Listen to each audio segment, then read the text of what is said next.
la parole de Dieu sans plus tarder et nous ferons une lecture dans l'évangile de Jean, chapitre 11, au verset 32. Et ce matin, nous allons aller aux abords du tombeau de Lazare. Jean, chapitre 11, le verset 32. Donc Jésus est arrivé sur le lieu où la foule est consternée, on pleure le départ, la mort tragique de Lazare. Et il est dit dans Jean chapitre 11, verset 32, « Lorsque Marie fut arrivée là où Jésus était, et qu'elle le vit, elle tomba à ses pieds et lui dit, « Seigneur, si tu avais été ici, mon frère ne serait pas mort. » Jésus, la voyant pleurer, elle et les Juifs qui étaient venus avec elle, frémit en son esprit, et il fut tout ému.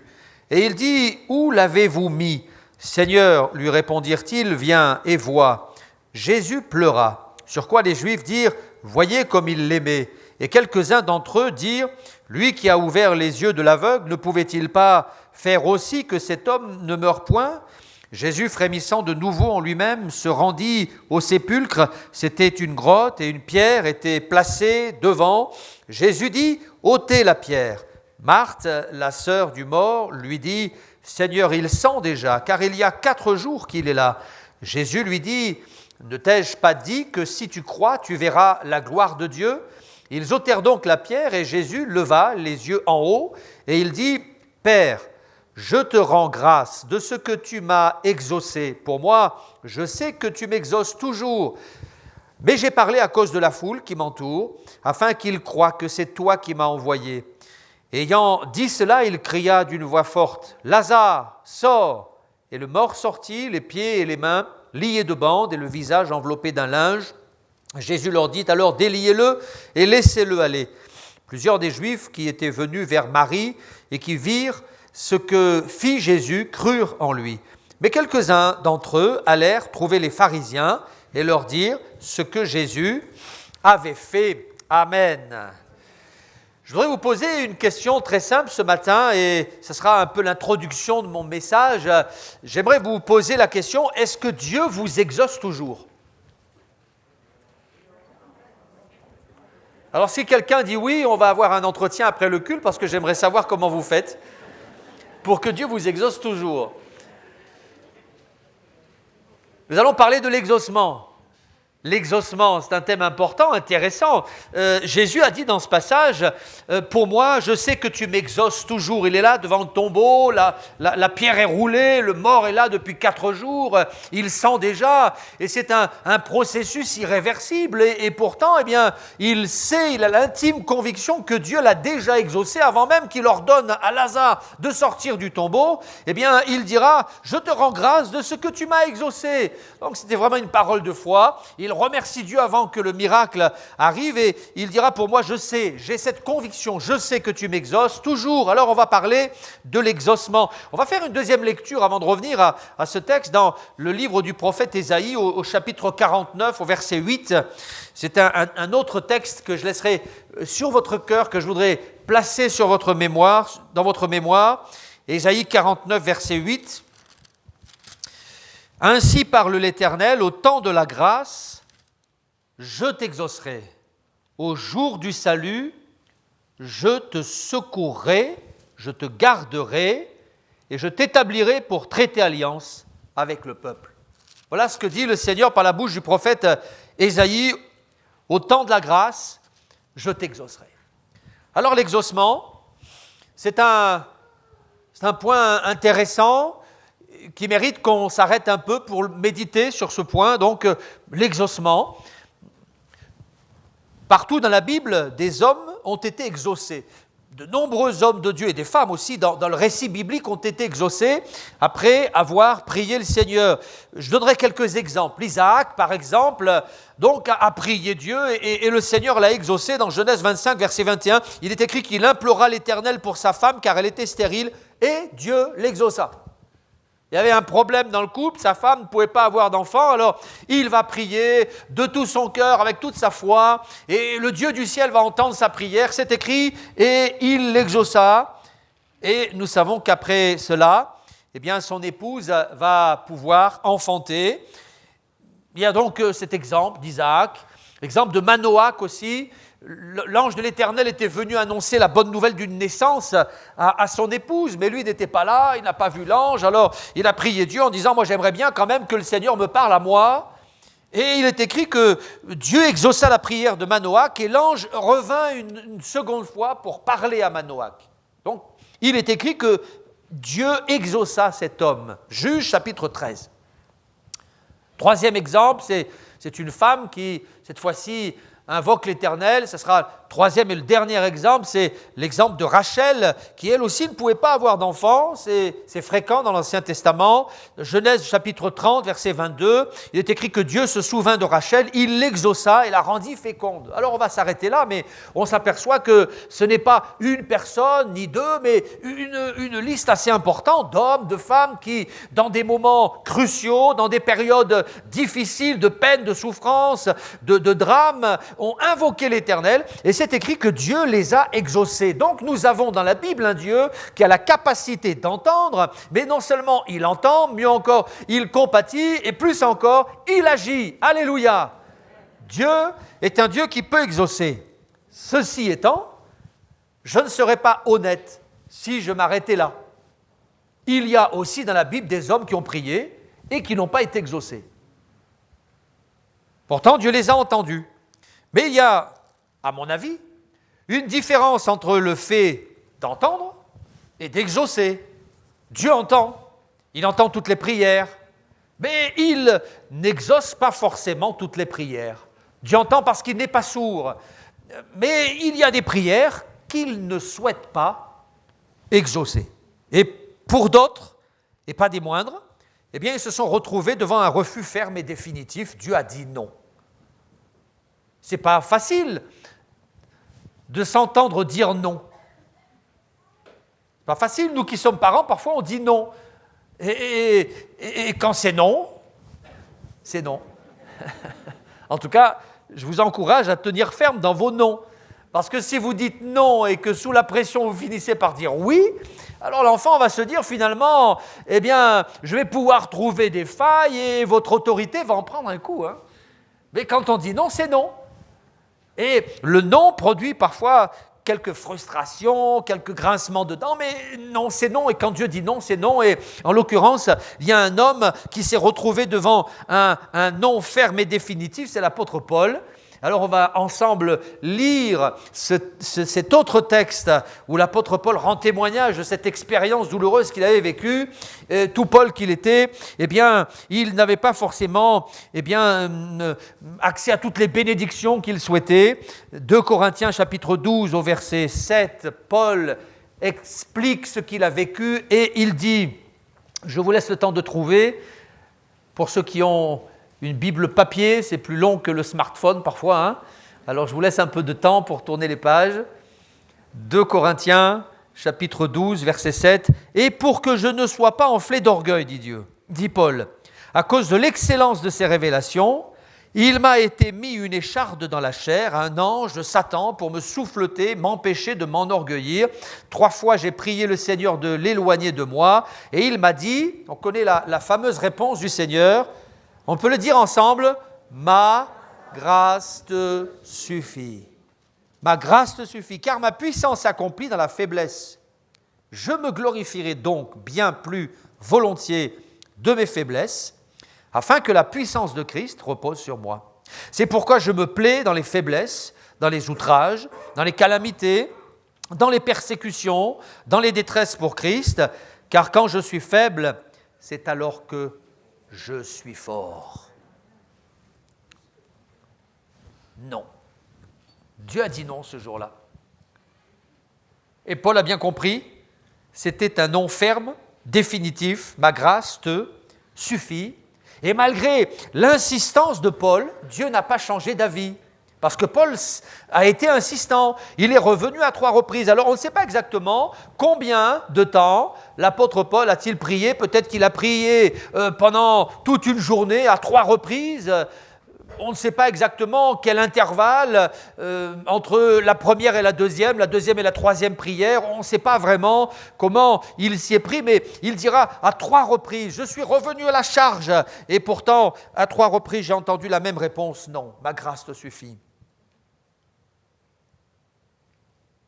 Il arrive que parfois, malgré notre insistance, eh bien, Dieu nous oppose un refus.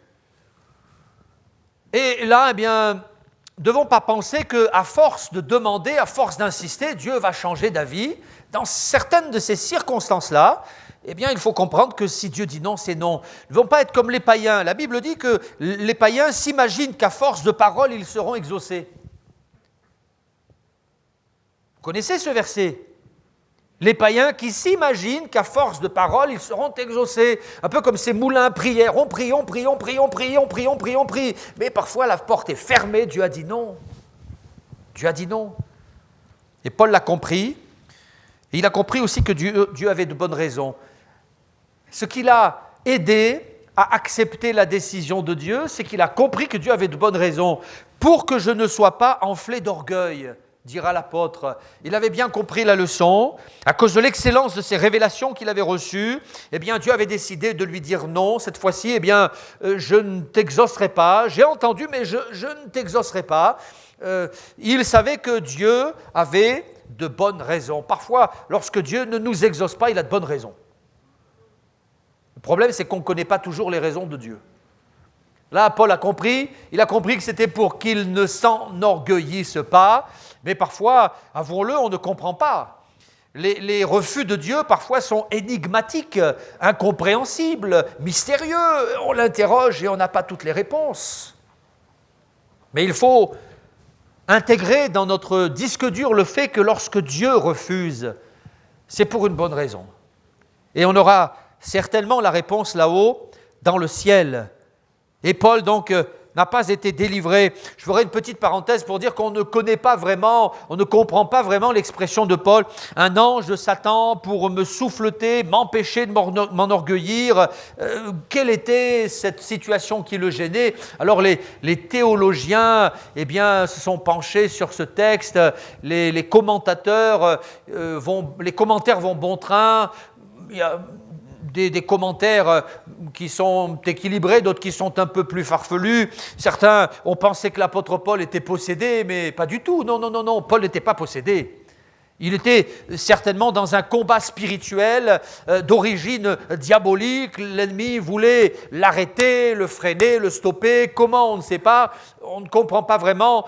Mais loin de nous la pensée d'imaginer que Paul ait été possédé. Il y avait là, par contre, et ça nous pouvons l'affirmer, un combat spirituel qui était d'origine ténébreuse. L'ennemi, eh bien, voulait certainement le stopper, l'arrêter, peut-être une maladie, que sais-je. Mais en tout cas, eh bien, face à cette problématique, le Seigneur n'a pas exaucé la prière de l'apôtre Paul, qui a accepté la décision de Dieu. Et ça, c'est important.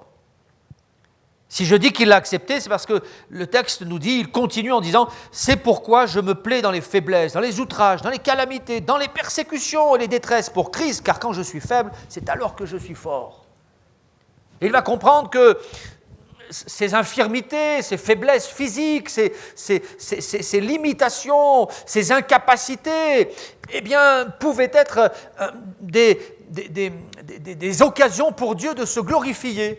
Dieu se glorifie quand on est faible. Et quand là, on arrive à la limite de nos capacités, c'est Dieu qui prend le relais et tout cela pour sa gloire. Et Paul va le comprendre. Et il va accepter la décision de Dieu. C'est important d'accepter les décisions de Dieu. Paul va l'accepter sans colère, ni amertume, ni déprime. Il était paisible, en tout cas c'est ce que je ressens quand je lis le texte que nous avons lu ensemble. C'est important. Parce que face à certains refus, eh bien, il y a certains sentiments qui pourraient germer en nous, des sentiments négatifs, des sentiments toxiques qui pourraient nous polluer, nous freiner, nous arrêter. Je crois qu'on doit fermer la porte à tous les sentiments négatifs. Par exemple, le sentiment d'injustice pourrait dire au Seigneur, mais tu vois Seigneur, je te sers depuis tellement longtemps. Tu vois Seigneur, je te crains depuis tellement longtemps. Je suis droit, je t'aime, je lis ta parole. Et là, eh bien, tu me dis non, mais c'est pas juste Seigneur. Alors on doit fermer la porte à ce sentiment d'injustice. N'acceptez pas ce sentiment.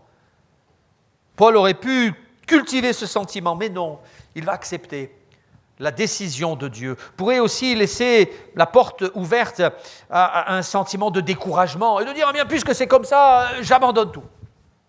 Puisque c'est comme ça, je baisse les bras. Puisque c'est comme ça, je ne vais plus à l'église. Puisque c'est comme ça, je ne lirai plus ma Bible. On pourrait se laisser aller à ce genre de sentiments, d'injustice, de découragement, de rejet aussi. On peut se sentir rejeté quand quelqu'un nous dit non. Jusqu'à quand m'oublieras-tu sans cesse, disait David. Il priait, Dieu ne lui parlait pas, Dieu ne lui répondait pas, Dieu ne l'exauçait pas. Alors il écrira dans le psaume 13, « Jusqu'à quand m'oublieras-tu sans cesse ?» Il avait le sentiment que Dieu l'avait rejeté. N'acceptez pas ce sentiment dans vos cœurs, sentiment de rejet. Dieu ne t'a pas rejeté. Dieu t'aime. Oui, amen. Il a ses raisons que tu ne comprends peut-être pas, mais que tu comprendras un jour. Et puis j'aimerais maintenant ouvrir un autre chapitre. J'aimerais ouvrir une autre parenthèse. Je vais essayer d'être bien précis dans ce que je dis et j'espère que vous allez bien comprendre ce que je vais dire.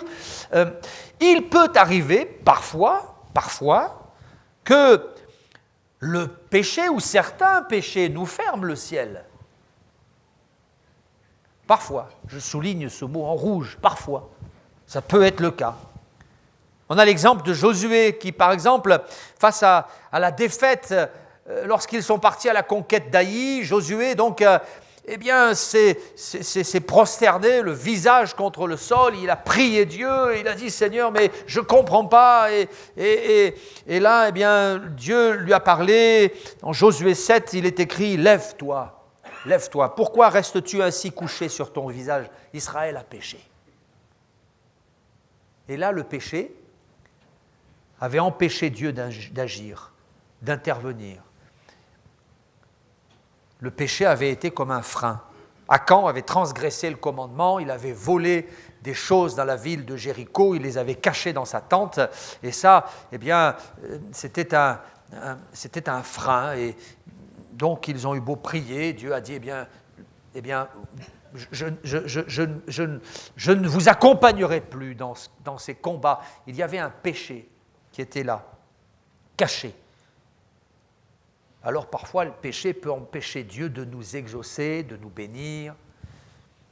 Dans Ésaïe, il est écrit « Quand vous étendez vos mains, je détourne de vous mes yeux. Quand vous multipliez les prières, je n'écoute pas. » Parce que vos mains sont sales. Et le péché, parfois, peut neutraliser la bénédiction. Et dans ces cas-là, seule une repentance sincère peut nous amener à débloquer la bénédiction de Dieu. Vous connaissez ce passage dans le récit de vie de Salomon où il est écrit ceci, « Si mon peuple sur qui est invoqué mon nom prie, s'humilie, cherche ma face, alors je l'exaucerai des cieux. » La repentance produit parfois l'exaucement. Parfois Dieu nous résiste. Et je le dis et je le répète, parfois. Parce que ce n'est pas systématique. N'allez pas penser que si vous n'êtes pas exaucé, c'est parce que vous avez un péché caché. Ça peut être le cas, comme ça peut ne pas être le cas. Je connais dans la Bible des hommes qui ont été malades et qui n'ont pas été guéris, et qui pourtant n'avaient pas dans leur vie de péché notoire. Trophime était malade, Paul dira « j'ai laissé Trophime malade à Milet », et pourtant il n'y avait pas dans sa vie de péché notoire, mais pourtant la maladie était là. J'imagine qu'il a prié, que ses amis, ses collaborateurs, Paul et tous ses frères ont prié, mais il est resté malade. Et ils ont dû le laisser là, dans cette ville, et continuer leur voyage, et ils l'ont laissé malade là, dans cette ville. J'ai laissé Trophime malade à Milet. Puis il y a Élisée qui, lui aussi, est mort de la maladie dont il était atteint. Pourtant, on ne découvre pas, on ne voit pas, en lisant la vie d'Élisée, de péché particulier. Non, c'est juste que c'était ainsi. Dieu avait décidé de ne pas exaucer cet homme, de ne pas le délivrer de sa maladie. Isaac, de son côté, était aveugle. Et là encore, on ne trouve pas chez Isaac de péché notoire, mais c'était ainsi. Alors, il peut arriver parfois qu'un péché vienne obstruer le canal de la bénédiction, mais n'allons pas systématiser la chose. Certains pourraient imaginer que si Dieu ne nous exauce pas, c'est parce que nous avons péché ou que nous sommes des pécheurs. Non. Tous ces exemples prouvent Paul, Trophime, Élisée, Isaac et d'autres n'ont pas été bénis, guéris, sauvés, exaucés. Et pourtant, ils marchaient dans les voies de Dieu. Et voyez-vous, je crois une chose, c'est que, quoi qu'il en soit, chaque fois que Dieu nous exauce, c'est le fruit de sa grâce. C'est le fruit de sa grâce. Dieu n'est pas obligé de nous répondre au moindre claquement de doigts. Dieu n'est pas obligé de nous exaucer à la moindre prière, parce que le Seigneur est dans le ciel. Et dans le psaume 115, il est écrit qu'il fait ce qu'il veut. C'est bien ça, hein? Mais c'est difficile de dire amen à ça. Mais c'est comme ça, il fait ce qu'il veut. Notre Dieu est au ciel et il fait ce qu'il veut. Il ne fait pas ce que je veux, mais ce qu'il veut. Et parfois, on confond notre volonté avec la volonté de Dieu. On voudrait que notre volonté soit la volonté de Dieu, mais Dieu veut que sa volonté, ce soit notre volonté. Ce n'est pas pareil. Et quand Jésus dira « Pour moi, je sais que tu m'exauces toujours », c'est parce que sa prière, elle était toujours conforme à la volonté du Père. Il connaissait la volonté du Père. Et lorsqu'il priait, il adressait toujours au Père Céleste une prière conforme à la volonté du Père. Et c'est pour cela qu'il savait qu'il allait être exaucé. C'est pas compliqué.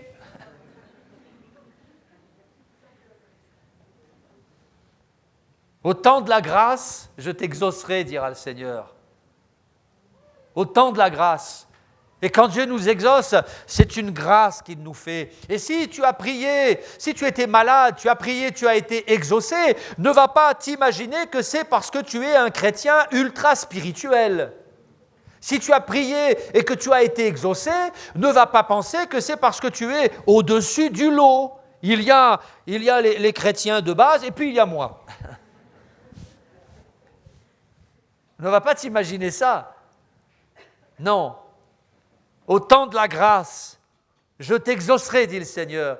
Et parfois, il y a une période de grâce et là on prie et Dieu nous fait grâce, Dieu nous exauce, Dieu nous bénit, Dieu nous libère, Dieu nous guérit. Et dans d'autres saisons de la vie, on prie et là, eh bien, c'est non.